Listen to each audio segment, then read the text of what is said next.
제가 사실은 좀 멘탈이 좀 강한 편입니다. 평온함을 잘 유지를 하죠. 근데 원래부터 그랬던 건 아니고 제가 끊임없이 인지하고 있는 두 가지 사실과 그리고 두 가지 실용적인 팁이 있습니다.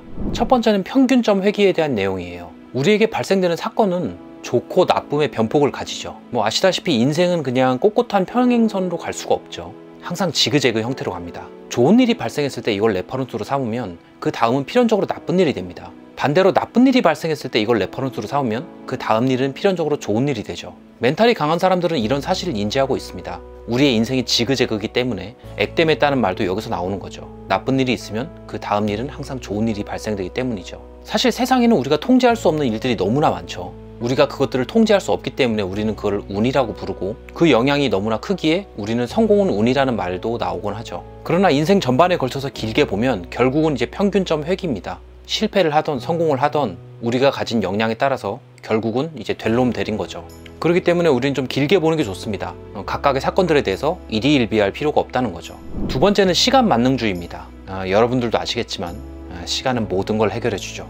제가 회사를 다니다가 한 수억을 마이너스를 낸 적이 있어요. 굉장히 놀라운 일이죠. 그 당시엔 막 식은땀이 주룩주룩 나고 심장이 막 두근두근 했습니다. 내 인생 망했구나. 그 이후에 무슨 일이 있었냐? 생각보다 별일이 없었습니다. 불안감에 식은땀이 주룩주룩 흘리고 심장이 두근두근 될 만큼의 그런 일이 없었다는 거예요. 고작해야 가벼운 징계 정도죠. 하지만 그게 어차피 시간이 지나고 나면 그냥 웃으면서 이야기할 수 있는 가십거리일 뿐인 거죠. 사실 우리가 하는 태반의 걱정들은 흔들리는 멘탈에 비해서 효과가 그렇게 좋지가 않죠. 뇌가 만드는 허장성세죠. 그리고 세 번째는 작가 빙의 금지입니다. 우리는 어떤 사건이 발생했을 때 가장 먼저 하는 일이 일어나지도 않을 일에 대해서 시나리오를 쓰는 거죠. 취업이 잘 안 된다. 내 인생이 절망적이야. 사실 지나고 나서 멀리서 길게 보면 좌절할 일도 아니고 절망할 일도 아니죠. 우리에게 중요한 건 현재에 집중하려는 태도죠. 사건이 발생했고 그 이후에 우리는 무엇을 해야 하는가, 그게 중요한 거죠. 그래서 제가 사용하는 실용적인 팁을 하나 말씀드리면, 저는 일단 문제가 생기면 일어나서 왔다 갔다 걷기 시작합니다. 스탠퍼드 연구팀에서 176명을 대상으로 실험을 한 결과 걷는 행위 자체가 뇌의 활성도를 높인다고 해요. 해결 방안을 찾는 데 도움을 준다는 거죠. 추가로 우리가 어떤 우울한 기분에서 벗어나려면 러닝머신에서 걷는 거는 효과가 그다지 좋지는 않다고 합니다. 안구 운동이 함께해야 효과가 배가 된다는 거죠. 한마디로 눈에 보이는 것들을 변화시키면서 걷는 게 가장 효과가 좋다는 거죠.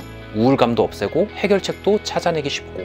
그래서 문제가 생길 때는 밖으로 잠깐 산책을 나갔다 오는 게 굉장히 효과가 좋습니다. 그렇게 산책을 하면서 생각을 정리할 때 아이디어 도출에도 효과적이라는 거죠.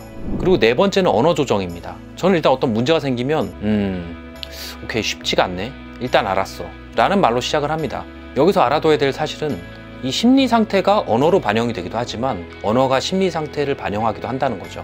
그래서 어떤 사건이 발생했을 때 평온한 말을 내뱉는 것만으로도 마음이 안정화되는 것을 느낄 수가 있습니다. 그래서 앞서 말씀드린 별거 아닌 두 가지 사실과 두 가지 실용적인 팁은 우리의 삶을 극단적으로 변화시키진 않아요.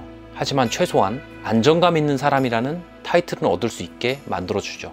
우리의 정신건강 또한 지킬 수 있게 되고요.